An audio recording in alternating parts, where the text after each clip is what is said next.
कि कह दो रखा है कुछ ना गणित में, दाम बढ़ाए हैं राष्ट्र हित में, जेब कटे तो बेशक कट जाए, दिल करो सस्ता ना और कोई रास्ता ना। पेट्रोल का दाम तो साहब इतना आसमान छू रहा है कि कुतुब मीनार तक शर्मा रही है। कल लाल किले पे खड़े होकर हाई हील के सैंडल ले रही थी। क्या हुआ पिछले दिनों, राहुल गांधी जी ने बड़ा हंगामा मचाया, कांग्रेसियों ने बड़ा हंगामा मचाया कि मोदी जी ने अपने ऊपर फिल्म बना ली, इससे मोदी जी का प्रचार हो रहा है। तो भाजपाइयों ने कहा भाई तुम राहुल गांधी पे बना लो, बोले नहीं उससे भी मोदी जी का ही प्रचार होता है।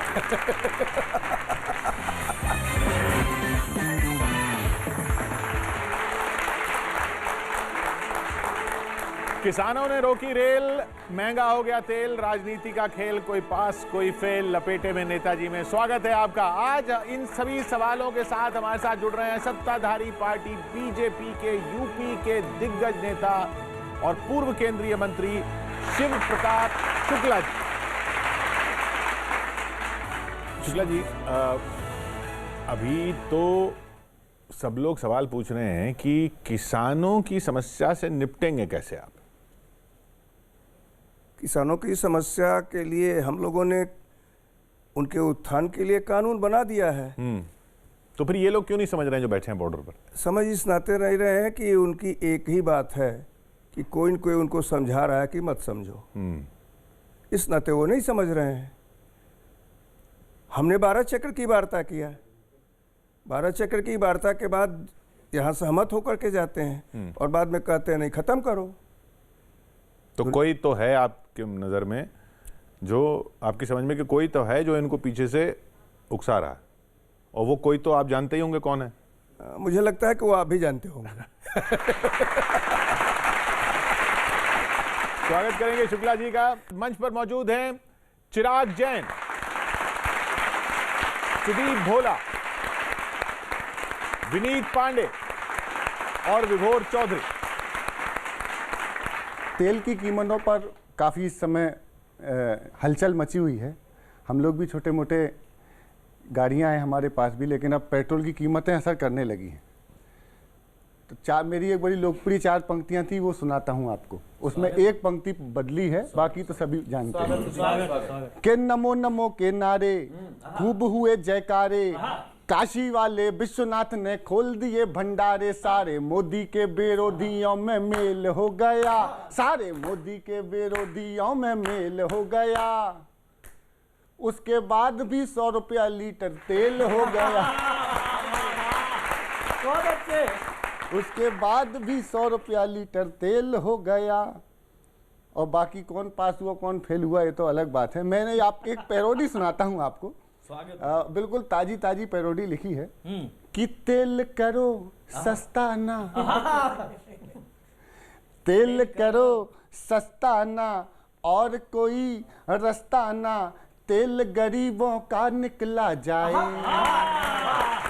अरे तेल करो सस्ता ना और कोई रास्ता ना, तेल गरीबों का निकला जाए। बहुत बढ़िया। के कानों में डालें तेल जरा सा, धक धक धड़कता दिल है डरा सा, पंप देख कर धड़कन रुक जाए।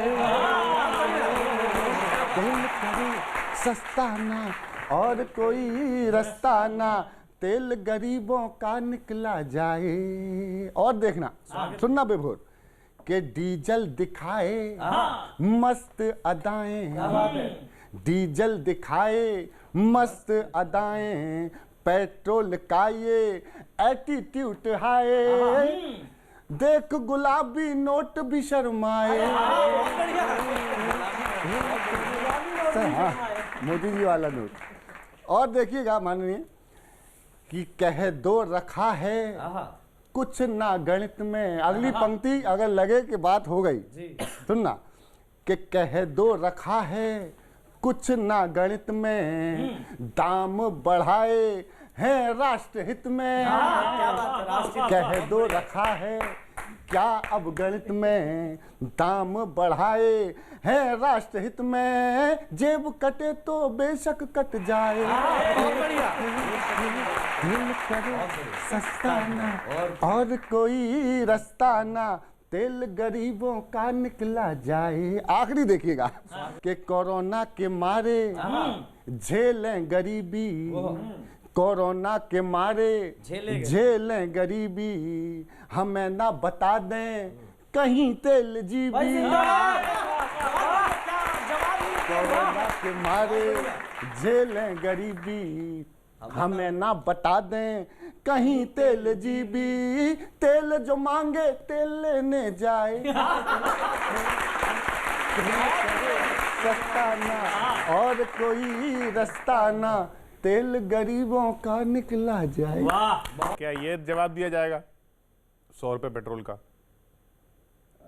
मुझे लगता है कि अगर राज्यों में जो वैट बढ़े हैं, जिस 100 की बात कहे हैं, 26% के राजस्थान के अगर वैट को कम कर दीजिए तो केंद्र में वह 100 नहीं रह जाएगा, वह अपने आप कम हो जाएगा। निश्चित रूप से यह 100 हर जगह नहीं है, बल्कि जहां वैट बढ़ा है वहीं है। इस नाते आपका जवाब इसी में मिल जाता है। तो आप आपके जहां सरकारें वहां उन राज्यों में कम कर दीजिए। उसमें तो कम हुआ है, उसमें भी कम हुआ है, हर जगह हमने कम किया है। लेकिन कहने के बावजूद भी कांग्रेस ने इसको नहीं किया है, कांग्रेस की सरकारों ने, और नहीं किया है तो इसी नाते गंगानगर में 100 पहुंच गया है। ये इतनी जगह कांग्रेस की सरकारें हैं क्यों जो ये ना रहे तो सब कुछ नहीं, लेकिन 100 हर जगह नहीं है किशोर जी, 100 हर जगह नहीं है। 100 तो केवल वहीं पर है, अन्य जगहों पर भी कम है। दिल्ली में भी वैट की स्थिति कम नहीं है, दिल्ली में भी अधिक है। तो जहां जहां ऐसी स्थिति है वहां 80 और 90 के बीच क्या है, और जगहों पर 100 है। लोग इस समय पेट्रोल की बढ़ती कीमतों को लेके तरह तरह के सवाल कर रहे हैं, सब सवाल करेंगे, लेकिन मैंने जो कविता तैयार की है उसमें सवाल नहीं। वित्त मंत्री रहे हैं शुक्ला जी, संभाल के कीजिएगा। जी जी बिल्कुल बिल्कुल, और ये खुश भी हो जाएंगे क्योंकि मैंने सवाल नहीं किए हैं, मैंने जवाब दिए हैं तमाम सवालों के। और इसको सुनने के बाद फिर कभी कोई सवाल करेगा नहीं कि ये महंगाई क्यों हुई, पेट्रोल के दाम क्यों बढ़े। सुनिएगा आप, स्वागत है। मैं मतलब आप ये समझ लीजिए कि आपकी तरफ से बोल रहा हूं पब्लिक को। हाँ भाई, देश की बीच वाली क्लास, हाँ भाई देश की बीच वाली क्लास, तड़प क्यों रहे हो तो रहा है विकास। क्या बात है, तड़प क्यों रहे हो तो रहा है विकास। आज तक जो किसी सरकार ने नहीं किया, हमने वो काम करके दिखा दिया। कांग्रेस ने 70 का पेट्रोल देकर तुम्हें लूटा, जनता दुखी थी, आहत थी, वो तो हमने 100 तक पहुंचाकर पेट्रोल को इज्जत और तुम्हें राहत दी। बहुत बढ़िया। वो तो हमने 100 तक पहुंचाकर पेट्रोल को इज्जत और तुम्हें राहत दी। पता नहीं विकास की गति तुम्हें दिख क्यों नहीं पा रही है। जिस सिलेंडर में सिर्फ 400 की गैस आती थी, उसमें अब 800 की गैस आ रही है। उसी में अब 800 की गैस आ रही है। वैसे भी कीमतें 14 तक ही सरकार के कंट्रोल में थी। हमने भी तभी तक धरना प्रदर्शन रैलियां की। हमारी सरकार आते ही नियंत्रण के गड्ढे को भर दिया, तेल वेल गैस वैस सबको आत्मनिर्भर कर दिया। बहुत बढ़िया। तेल वेल गैस वैस सबको आत्मनिर्भर कर दिया। और लोगों ने ये भी ठीक ही कही, एक पेट्रोलियम मंत्रालय करके है तो सही, क्या बात है, पर जब तक समस्या गंभीर न हो संज्ञान नहीं लेता। इतनी छोटी सी बात पर इतना बड़ा मंत्रालय ध्यान नहीं देता। इतनी छोटी सी बात पर इतना बड़ा मंत्रालय ध्यान नहीं देता। और अगली पंक्ति पर तो जितने सवाल करने वाले हैं उन सबके मुंह एक साथ बंद हो जाएंगे। इतनी छोटी सी बात पर इतना बड़ा मंत्रालय ध्यान नहीं देता। हमने जबरदस्ती तो नहीं की कि 100 का लीटर पेट्रोल भराओ, 100 रुपए में 2 लीटर दूध आता है, पियो और साइकिल चलाओ। वाह, बहुत बढ़िया। 100 रुपए में 2 लीटर दूध आता है, पियो और साइकिल चलाओ। इसका फायदा तुम्हें आगे नजर आएगा, वातावरण साफ होगा और योग भी हो जाएगा। वाह, बहुत बढ़िया विनीत भाई। वातावरण साफ होगा और योग भी हो जाएगा। लगे हाथों लोग रोजगार पाएंगे। गाड़ियां कम होंगी तो रिक्शे चलाएंगे, गाड़ियां कम होंगी तो रिक्शे चलाएंगे, और भी अनेक लाभ हैं, वो तुम्हारी समझ में नहीं आएगा।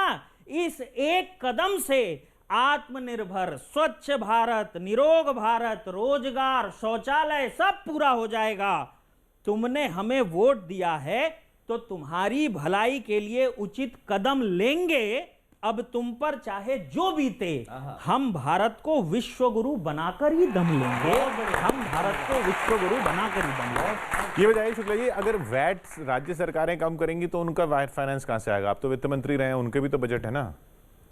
देखिए किशोर, सबसे बड़ी बात यही है कि राज्य अपने इस स्टेटस को देख रही हैं, अपने शासन को देख रहे हैं, कैसे चलावे इसको देख रही हैं। मुझे लगता है कि कुछ चीज़ें बढ़ती हैं तो स्वाभाविक है उस पर चर्चा होती है, लेकिन मैं ये जरूर करना चाहूँगा कि किसी ने भी अपने उसमें ये नहीं कहा कि आज भी नरेंद्र मोदी जी की सरकार लॉकडाउन के बाद भी उन गरीबों को मुफ्त में अनाज दे रही, आज भी अनाज दे रही है। जिसके आपने कहा कि तेल वो पूरे वर्ष भर हमने ये काम किया कि उनको बिना एक भी नया पैसा दिए वो किया। गैस और ये स्वाभाविक है कि बाहर की कंपनियों से आते हैं तो उसके कभी दाम घटते हैं, कभी दाम बढ़ते हैं। सेंट्रल गवर्नमेंट हमेशा इस पर कायम रहती है, राज्य अपने स्तर पर रहते हैं, जो उनके वैट होते हैं, अन्य टैक्सेस होते हैं, उस पर वो करते हैं। तो केवल आरोप मेरे ही ऊपर मत लगाइए, जरा वहाँ भी जाइए। चलिए, आरोप नहीं है सर, निवेदन है हमारा, आरोप नहीं। भाई साहब प्रणाम करता हूँ आपको। धन्यवाद। बहुत आसान होता है भाई साहब, सरकार पे क्वेश्चन कोई भी कर लेता है, लेकिन जिस तरीके से आजकल देश में दो ही जातियां हैं, ये मेरा अपना चिंतन है। एक जाति वो है जो सरकार से सवाल पूछती है, और दूसरी जाति वो है जो सरकार की ओर से जवाब देती है। सरकार इसमें कहीं नहीं है। तो वो जो सरकार की ओर से जवाब देती है, किशोर जी वो क्या तर्क देती है, मैंने इस पर एक आनंद का गीत लिखा है कि कर लो कितने भी रीटेक फिर भी आएगी बीजेपी। एक ही जवाब होता है, चुनाव हम जीत रहे हैं, बात खत्म। कर लो कितने भी रीटेक फिर भी आएगी बीजेपी, चाहे कितने लग जाएं ब्रेक फिर भी आएगी बीजेपी। जो भी प्रश्न उठाए उसका माइक बंद करा दो, जो भी प्रश्न उठाए, पर मैंने सोचा कि इससे भी सरकार की इनकम होनी चाहिए। तो आपका माइक जो तो बंद नहीं हो रहा। प्रश्न उठाए उसका माइक बंद करा दो, या फिर हर क्वेश्चन पर थोड़ा क्वेश्चन टैक्स लगा दो, या फिर हर क्वेश्चन पर थोड़ा क्वेश्चन टैक्स लगा दो। और जवाब तो देना ही नहीं, क्योंकि उत्तर हर क्वेश्चन का एक फिर भी आएगी बीजेपी। कर लो कितने भी रीटेक फिर भी आएगी बीजेपी। पहले रेट बढ़े तो तुमने ही आवाज उठाई, पहले रेट बढ़े तो तुमने ही आवाज उठाई। अब मोदी के शासन में क्यों बढ़ती है महंगाई, इसका भी जवाब देते हैं। अब मोदी के शासन में क्यों बढ़ती है महंगाई, कह दो इंटेंशन है नेक फिर भी आएगी बीजेपी। कर लो कितने भी रीटेक। और वो क्या हुआ पिछले दिनों, राहुल गांधी जी ने बड़ा हंगामा मचाया, कांग्रेसियों ने बड़ा हंगामा मचाया कि मोदी जी ने अपने ऊपर फिल्म बना ली, इससे मोदी जी का प्रचार हो रहा है। तो भाजपाइयों ने कहा भाई तुम राहुल गांधी पे बना लो, बोले नहीं उससे भी मोदी जी का ही प्रचार होता है। तो ये जो विपक्ष की स्थिति है, विपक्ष की लोकतंत्र में महत्वपूर्ण भूमिका होनी चाहिए। और मैं हमेशा कहता हूं भाई साहब कि विपक्ष यदि बलवान हो, विपक्ष यदि प्रभावी हो, तो कोई भी शासन निरंकुश नहीं हो सकता। तो मैं इसके लिए भी, क्योंकि हम तो लोकतंत्र के साथ हैं, कि ये विपक्ष की नाकामी है जनता को समझाओ। ये और इतने आत्मनिर्भर हैं इस समय हमारे प्रधानमंत्री जी, हमारी सरकार, कि ये विपक्ष की नाकामी है जनता को समझाओ।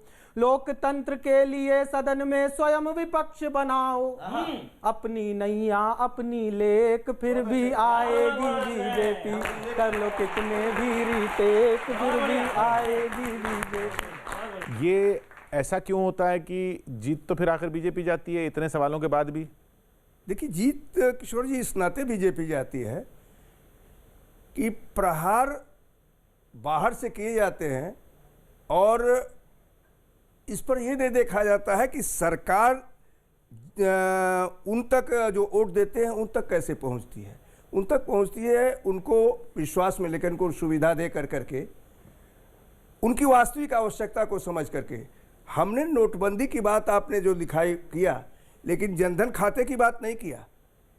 जनधन खाते पर हमारी आलोचना हुई और ये कहा गया कि ये कौन सा खाता है कि बिना पैसा जमा किए खाता खुल रहा है। आज वही खाता है जिसमें लगभग 1.5 लाख करोड़ रुपए जमा हो चुके हैं, जिसमें पैसे नहीं जमा करने की बात थी, बिना जमानतदार के खाते खुले। और वह खाता इस नाते प्रधानमंत्री ने खोला कि जब राजीव गांधी जी ने कहा था कि 1 रुपया भेजता हूँ 10 पैसा पहुँचता है, आज हमारे प्रधानमंत्री जब भेजते हैं 1 रुपया तो पूरा 1 रुपया उनके खाते में पहुँचता है। जो जनधन खाते के हकदार हैं, गरीब हैं, हम उन गरीबों तक पहुँचते हैं। बिहार का 1 रुपये में आता उतना ही है जितना 10 पैसे में आता था। मैं आपकी बात को मान लेता हूँ, मैं आपकी बात को मान लेता हूँ, लेकिन आप उस समय की बात कर रहे हैं जब भारत घुटनों के बल चलता था। हम तो उस भारत को लेकर के चल रहे हैं जहां अमेरिका का राष्ट्रपति भी आकर के भारत के प्रधानमंत्री को सारा प्रोटोकॉल अपना तोड़ करके अपने एयरपोर्ट पर स्वागत करता है। तो हमारी महत्ता कितनी बड़ी सोच लीजिए। और उस बढ़ने के साथ साथ यह भारत के लिए गौरव का विषय है। हम यहाँ गरीबों को भी पाल रहे हैं, हम यहाँ वैज्ञानिकों को भी आगे भेज रहे हैं, हम यहाँ पहली बार चीन को पीछे भी हटा रहे हैं। और आप सब लोग इस बात को देख रहे हैं कि चीन अपना बोरिया बस्तर बांध करके जा रहा है। हम पाकिस्तान को घुटनों के बल चला दिए और अब पाकिस्तान गुलाम कश्मीर जिसको हम कहते हैं उसमें है, उसमें भी अब वह अपने किए का फल भुगत रहा। वहाँ के लोग ही उसका विरोध कर रहे हैं। सर नमस्कार, मेरा नाम विभोर चौधरी है जी, और मैं मुजफ्फरनगर से हूँ सर।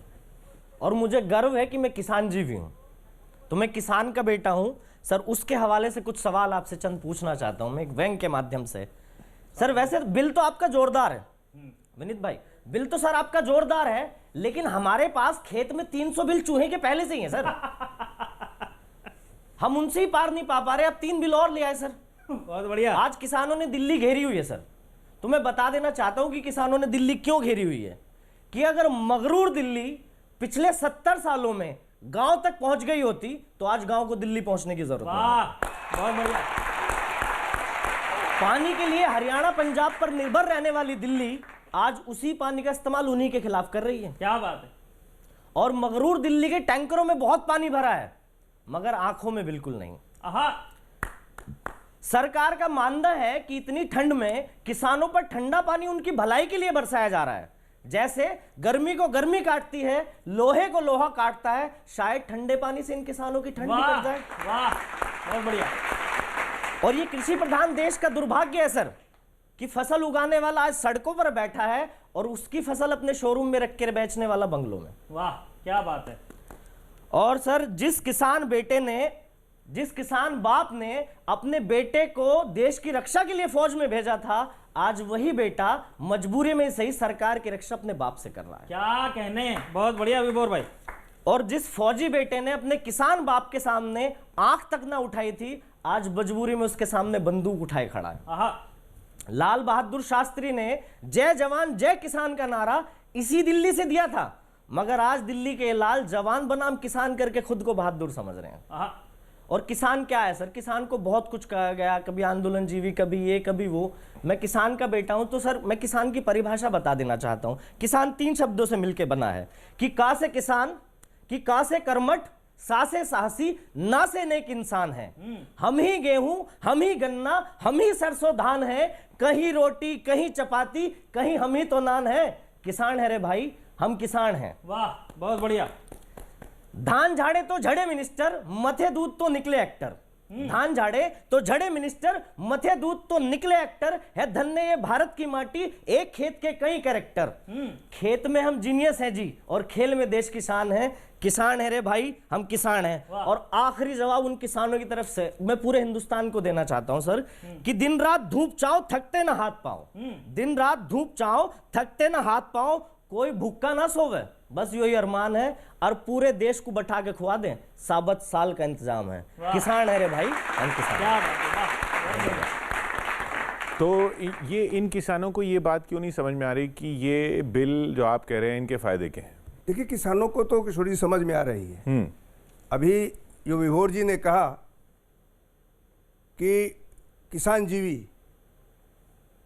जीवी शब्द पार्लियामेंट से उपजा, और पार्लियामेंट से जो उपजा वह उनके लिए कहा गया कि आंदोलन जीवी वह जो विद्यार्थियों के भी आंदोलन में चले जाते हैं, सीए के भी आंदोलन में चले जाते हैं, जिनकी अपनी कोई ज़मीन नहीं है, तो अपना चेहरा दिखाने के लिए किसानों के भी आंदोलन में आ गए।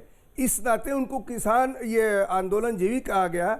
और ऐसे सभी के सभी लोग, जैसे वह वृक्ष एक खड़ा होता है और एक लता उससे उस पर चढ़ती चली जा रही है, वह परजीवी होती है। इनको परजीवी इसी नाते कहा गया कि इनकी अपनी कोई ज़मीन नहीं है, दूसरे की ज़मीन पर आकर के खेती करना चाहते हैं, इस नाते उनको परजीवी भी कहा गया। रह गई किसान की बात, मैं निश्चित रूप से दावे के साथ इस बात को कह सकता हूं कि देश के अन्य भागों से अनेक किसान संगठनों के समर्थन भी इस बिल के हमारे आए हैं। हम समझाना ये चाहते हैं कि इसमें राजनीति न हो, और पूरी तौर पर यह तीनों कानून 1.5 साल के लिए अगर स्थगित किया गया है, तो उस 1.5 साल में कमियां बता दो, उसका कहाँ काला है ये बता दो, और अगर वो नहीं मिलता है तो हम निश्चित रूप से उस पर विचार कर लेंगे। लेकिन विचार करने के लिए आओ तो आप तो कहते हो नहीं, पहले ख़त्म करो उसके बाद बात करेंगे, तो ख़त्म के बाद बात कौन सी है? चलिए कुछ सवाल मैं ले लेता हूँ। येस और नो का एक सवाल, ये प्लेकार्ड रखा है आपके सामने, है ना, ये सामने कैमरा है, आपको जो लगे येस लगे तो येस दिखा दीजिएगा, नो लगे तो नो दिखा दीजिएगा। ज़्यादातर लोग तो वैसे बीच में रख देते हैं। कुछ बयान आए कुछ लोगों के, उन बयानों पर आप सहमत हैं या नहीं ये पूछना चाहता हूँ। एक था कि राकेश टिकैत 2000 रुपए लेकर कहीं भी चले जाते हैं, ये एक बीजेपी विधायक ने कहा था, इसलिए मैंने आपसे पूछा। नहीं, आप मानते हैं कि ऐसी बात नहीं है, वो भ्रमित हो सकते हैं लेकिन किराए के नहीं है? हाँ, इसको मानते हैं किराए की। ठीक। बीजेपी को मुसलमानों के वोट नहीं चाहिए, मुस्लिम सांप्रदायिक होते हैं।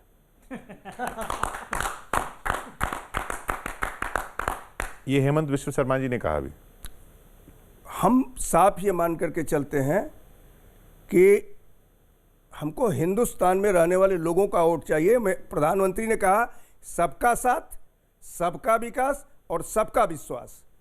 तो देश में रहने वाले जो लोग भी हैं, जो हिंदुस्तान से प्रेम करते हैं, हम उनसे अपेक्षा करते हैं भारत को उन्नति दिलाने के लिए हमारे साथ आएँ, जुटें।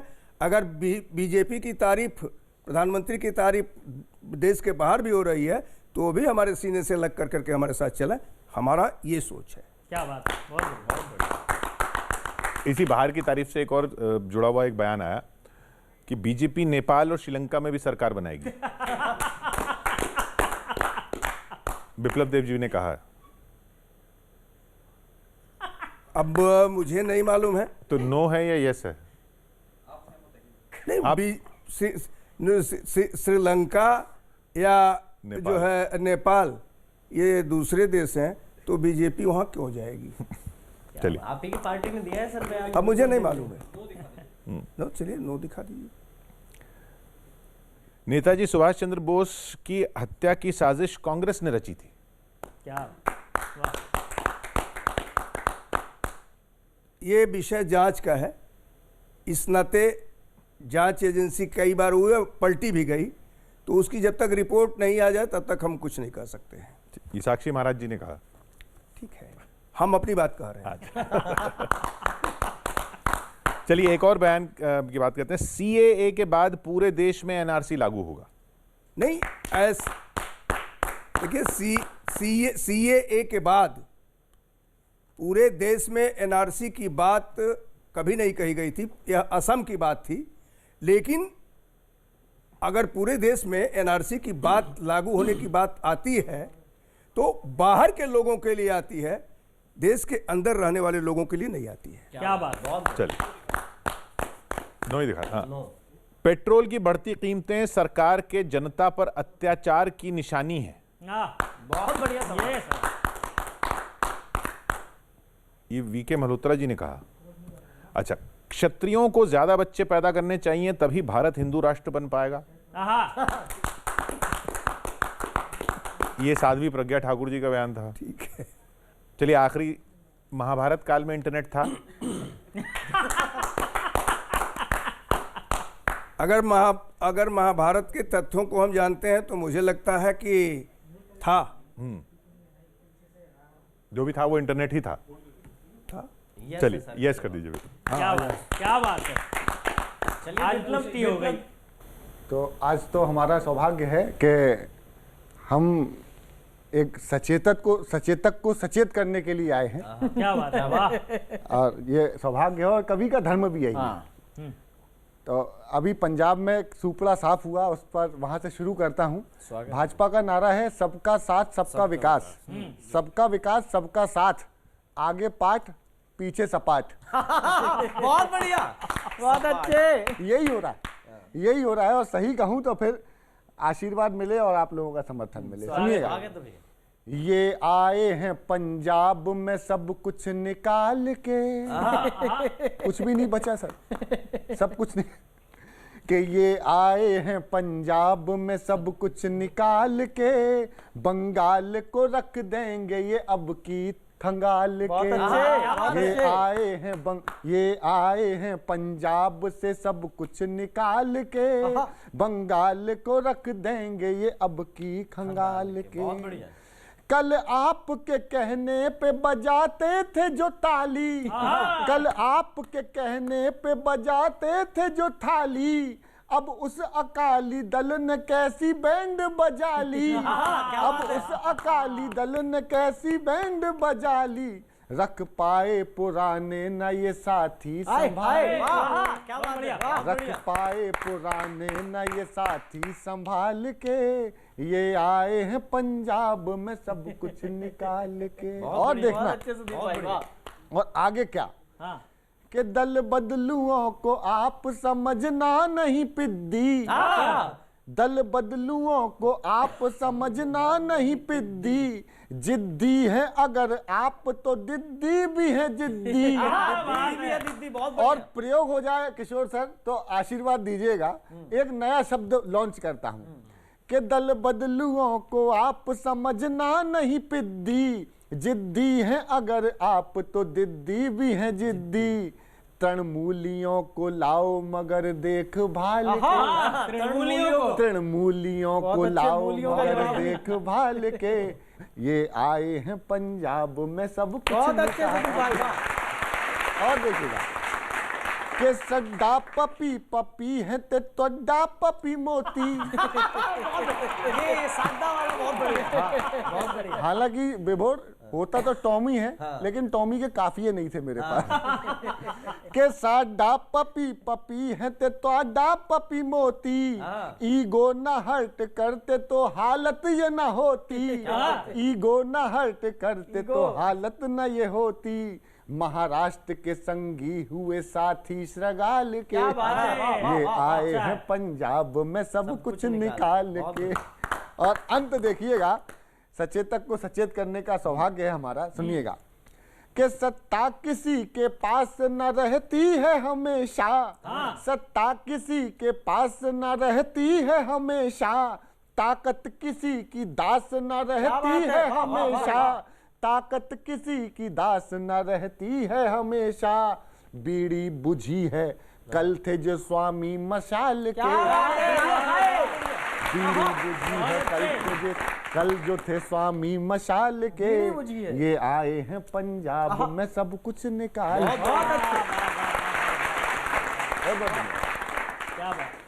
कुछ तस्वीरें देखते हैं और बस मैं आपसे छोटे छोटे सवाल पूछूंगा, जल्दी जवाब वाले। पहला सवाल ये, इस तस्वीर को देखिए, बेहतर विकास क्या है, मंदिर या विश्वविद्यालय? वाह, बहुत बढ़िया। भारत की संस्कृति के लिए मंदिर और शिक्षा के लिए विश्वविद्यालय। बहुत अच्छा। अगली तस्वीर देखते हैं। ये बेहतर योजना क्या है? नोटबंदी बेहतर या मनरेगा बेहतर? नहीं, बेहतर मनरेगा है, लेकिन उसी मनरेगा को आगे बढ़ाने के लिए जिन लोगों ने भारत को अपने बाहरी नोटों से खरीद लिया था, उनके लिए नोटबंदी बेहतर है। अगली तस्वीर, दो तस्वीरें हैं, इनमें आपकी नजर में बेहतर मुख्यमंत्री कौन है? हमारे दोनों मुख्यमंत्री बेहतर मुख्यमंत्री हैं, अपने अपने राज्यों के दोनों बेहतर मुख्यमंत्री हैं। इसमें फंसेंगे नहीं शुक्ला जी। अच्छा चलिए, मुख्यमंत्री तो आपने बेहतर नहीं बताया, अर्थशास्त्री बताइए इन दोनों में बेहतर कौन है? ये तो बता दो। देखिए, मैं मान सकता हूं कि अर्थशास्त्री मनमोहन सिंह हमसे बेहतर है। वित्त मंत्री कौन? वित्त मंत्री तो मैं ये कह सकता हूं कि अरुण जेटली सबसे बेहतर है। चलिए, अगली तस्वीर, इन दोनों आंदोलन में सही आंदोलन कौन सा? अन्ना आंदोलन या किसान आंदोलन? देखिए, आंदोलन का अपना एक विषय होता है, उस विषय पर अलग अलग आंदोलन होता है और समय के साथ ही आंदोलन अपने आप स्थगित होता है। वह भी स्थगित हुआ, ये भी स्थगित होगा। क्या बात, क्या बात। चलिए, आखिरी सवाल, इन दोनों में बेहतर विपक्ष कौन है? मुझे लगता है कि जब दोनों आमने सामने आएंगे तो एक दूसरे का मुंह नोचेंगे। और दोनों साथ आ गए तो? दोनों साथ आ गए तो? दोनों साथ आएंगे तो बुए और भतीजा हो जाएंगे।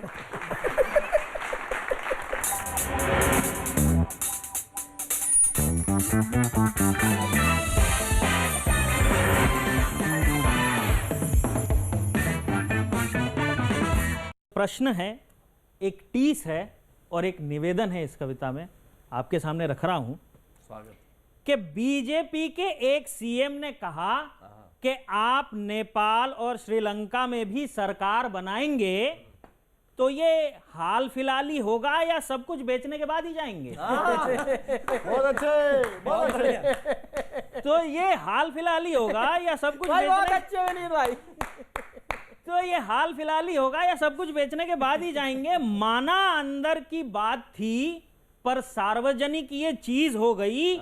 ये तो वैसे ही हुआ मानो भाजपा की टूल किट रिलीज हो गई। बहुत अच्छे, बहुत अच्छे, वाह। मानो भाजपा की टूल किट रिलीज हो गई। सपने देखिए और उन्हें पूरा भी कीजिएगा। पहले निकाय चुनावों को संभालिए, फिर विदेशों में सरकार बना लीजिएगा। बहुत अच्छे, बहुत अच्छे। फिर विदेशों में सरकार बना लीजिएगा। किसान नाराज हुए, लेने के देने पड़ गए। उधर आप टीएमसी के नेता तोड़ते रहे, इधर पंजाब में देओल साहब के सारे हैंडपंप उखड़ गए। बहुत अच्छे, बहुत बढ़िया। लोग महंगाई से त्रस्त हैं, आप चुनाव प्रचार में व्यस्त हैं। चाहे जमा पर इंटरेस्ट रेट का इंतजाम हो, प्लेटफॉर्म की टिकट या राशन का दाम हो, देखने से ही बुद्धि चकराने लगती है।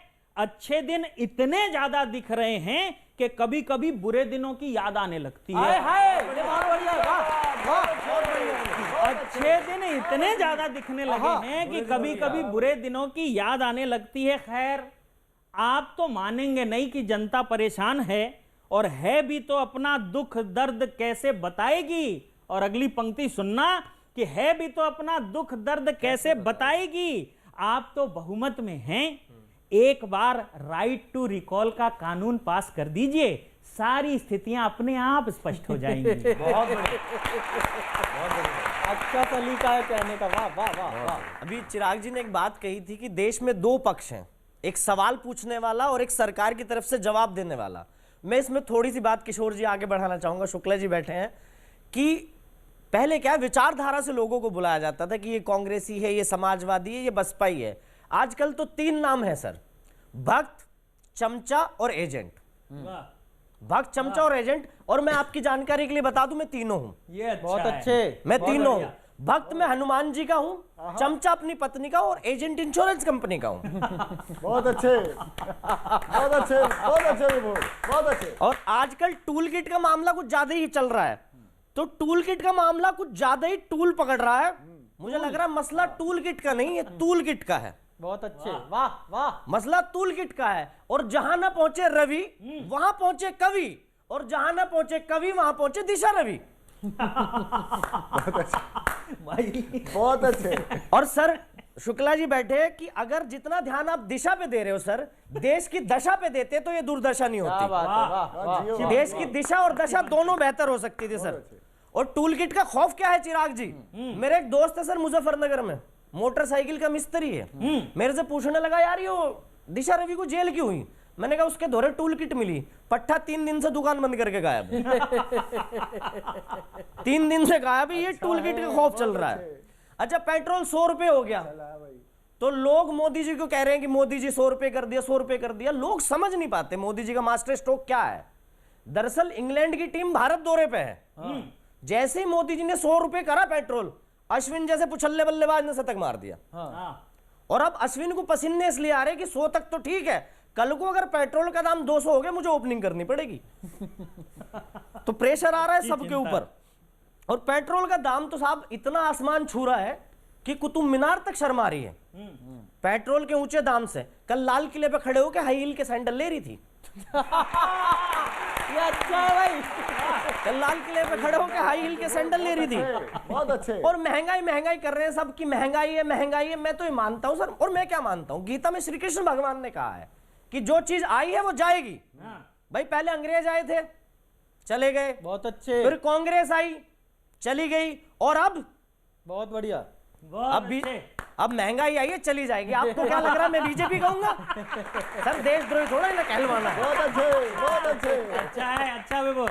और मैं सर आपसे बिल्कुल नहीं पूछूंगा महंगाई क्यों हो रही है, पेट्रोल 100 रुपए क्यों हो रहा है, बिल्कुल नहीं पूछूंगा, क्योंकि मुझे आपका जवाब पता है और धीरे धीरे देश को भी पता चल रहा है। इस देश में कुछ भी हो रहा है नेहरू की वजह से हो रहा है सर। तो आपसे बिल्कुल नहीं पूछूंगा। निर्मला ताई जी, उन्होंने एक बयान दिया था पिछले दिनों कि हिंदुस्तान में जो मंदी है वो ओला और उबर की वजह से है।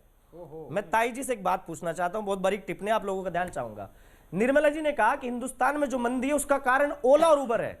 ताई जी, जब हिंदुस्तान का किसान ये बात बोलता था कि ओला की वजह से उबर नहीं पा रहा हूं, आए आए,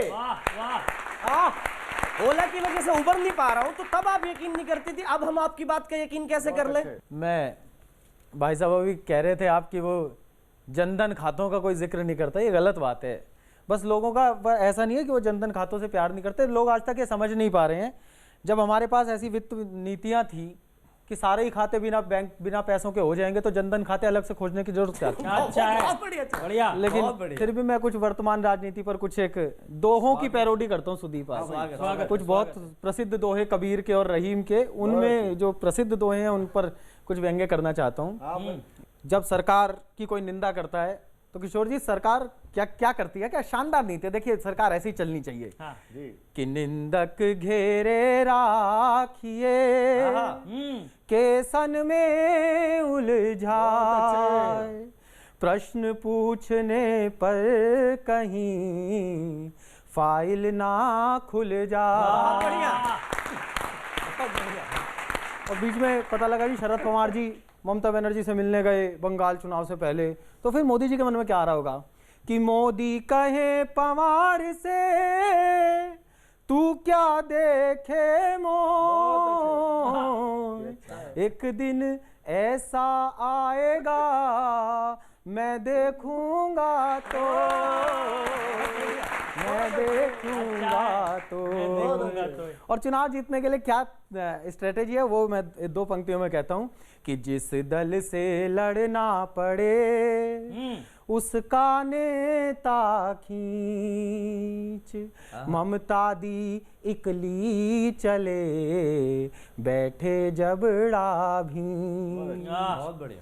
और क्यों वो सारे नेता खींचे चले आते हैं उस चुंबक का कारण बताता हूं। बहुत प्रसिद्ध दोहा है कबीर का कि पुलिस शाह दो खड़े काके लागू पाए, पुलिस शाह दो खड़े काके लागू पाए, बलिहारी है शाह की कमल तले ले जाए, कमल तले ले जाए, अपनी हालत देख कर दई कांग्रेस रोए, अमित शाह के वार से अपना बचा न को। बहुत बढ़िया। और एक बहुत ही प्रसिद्ध दोहा भी, वैलेंटाइन का माहौल भी चल रहा है, तो प्रेम पर एक कबीर का दोहा है, उस पर पैरोडी की है कि हर एक दल मिलने लगा बीजेपी से जाए,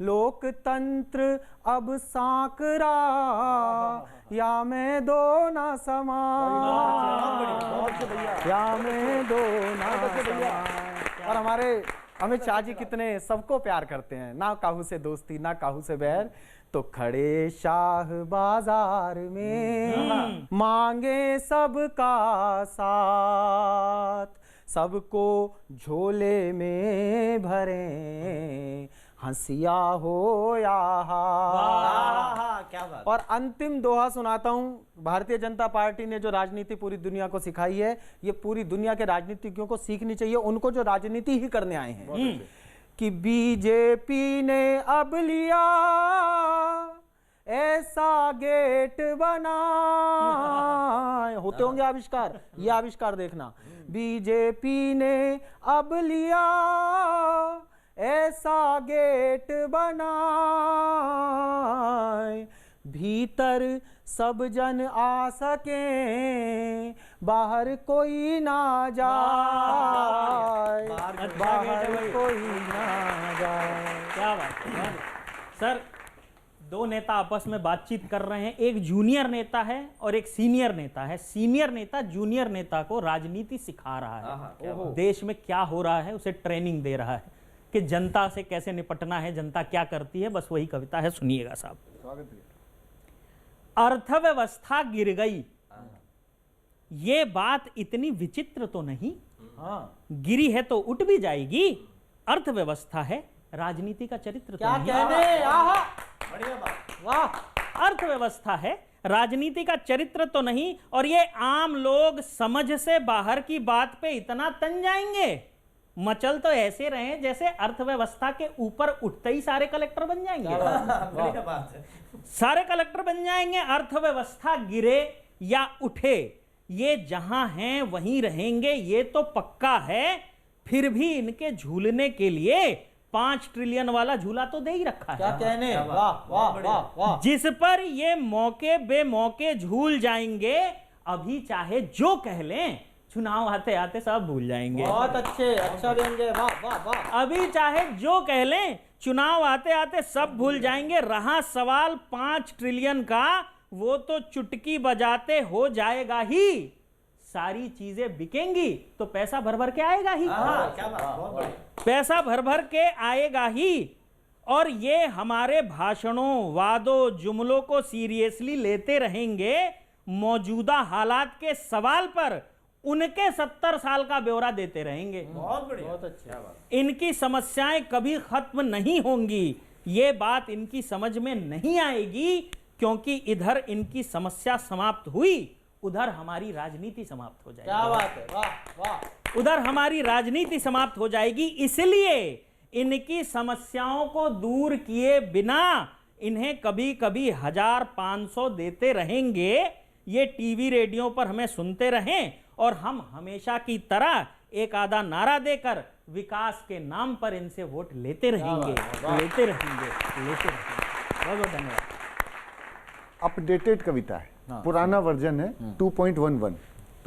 स्वागत। टूल किट से अपडेट की। नई टूल किट आई तो ना कि ये कैसी आजादी हर और बर्बादी, गंदी गंदी राजनीति ने लंगोटी बिकवा दी, संसद लगता हल्दी घाटी का मैदान हो गई, गांधी बाबा तेरी खादी बदनाम हो गई, बदनाम हो गई। 2 अंतरे बिल्कुल नहीं सुनना, और बिल्कुल ये समझ नहीं पाओगे मैंने किसके पक्ष में बोला है और किसके विपक्ष में। स्वागत है जी।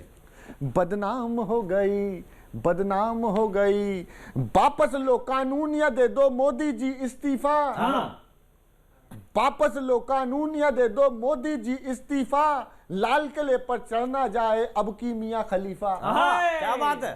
लाल किले पर चढ़ना जाए अब की मियां खलीफा। अब और सुनना, इंटरनेट बंद होते ही वो किसान हो गए, बाबा तेरी खादी बदनाम हो गई, बदनाम हो गई। और ममता दीदी जोर जोर से मचा रही थी हल्ला, ममता दीदी जोर जोर से मचा रही थी हल्ला, सरेआम इंसल्ट हो गई, हाय अल्लाह हाय अल्लाह।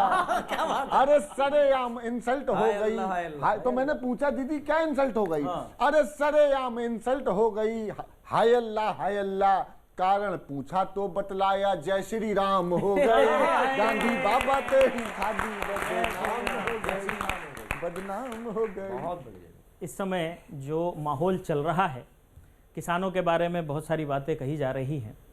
एक कविता रखता हूं, किसान कौन है, क्या करता है और क्या चाहता है। इस कविता में यही है, सुनिएगा साहब। कि काफी दिनों से सोच रहा था एक बात, कि कौन ढो सकता है इतना वजन एक साथ। मौसम की मार, मंदा व्यापार, परिवार की परेशानी, ट्यूबवेल का घटता पानी, महाजन का सूद, बच्चों का वजूद, सरकार का कर्ज, एक बाप भाई बेटे का फर्ज, ये सब अंतहीन हो सकता है। भाई इतना वजन तो एक किसान ही ढो सकता है। बहुत बढ़िया भाई इतना वजन तो एक किसान ही ढो सकता है। ये वो किसान नहीं जो सिर्फ दस्तावेजों में पाए जाते हैं, ये वो हैं जिनके द्वारा असली खेतों में असली फसल उगाए जाते हैं। ये वो किसान नहीं जिनके गले में टाई होती है, ये वो हैं जिनके पैरों में बिवाई होती है। ये वो हैं जिसे देश का अन्नदाता बताया जाता है, ये वो किसान हैं जिसके आगे जय लगाया जाता है। ये वो किसान हैं जिसके आगे जय लगाया जाता है। उसे नहीं पता मुद्रास्फीति क्या है, उसे नहीं पता मुद्रास्फीति क्या है, सरकार की आर्थिक नीति क्या है, उसे नहीं मालूम क्या होता है जीडीपी, जीएसटी या मुद्रा संकुचन। उसे बस इतना पता है अब के पैदावार होगी कितने मन। उसे फिक्र नहीं किस देश के साथ कौन सा एमओयू साइन किया जाएगा, उसे चिंता है इस बार फसल कितने में बिकेगी, कितना बचाएगा, कितना चुकाएगा। वो नहीं देखता टीवी पर बुद्धिजीवियों के डिबेट, उसे दिखता है तो अपने परिवार का पेट। अपनी छोटी छोटी इच्छाओं को समय के गुल्लक में डालता है, जाने कितनों का पेट भरता है, कितनों का पेट पालता है। जाने कितनों का पेट भरता है और कितनों का पेट पालता है। और अंतिम पंक्ति पे आपका विशेष ध्यान, कितनों का पेट पालता है। चाहता है बस उसे किसी का मोहताज न होना पड़े, ऐसी परिस्थितियां न बने कि उसे फंदा बनाकर खुद अपना ही वजन ढोना पड़े, अपना ही वजन ढोना पड़े। शुक्ला जी, बहुत बहुत शुक्रिया आपका हमारे साथ यहाँ इस कार्यक्रम में, इस मंच पर जुड़ने के लिए। तो अगले हफ्ते फिर मिलते हैं लपेटे में नेताजी में, इसी वक्त इसी चैनल पर। देखते रहिए न्यूज़ 18 इंडिया।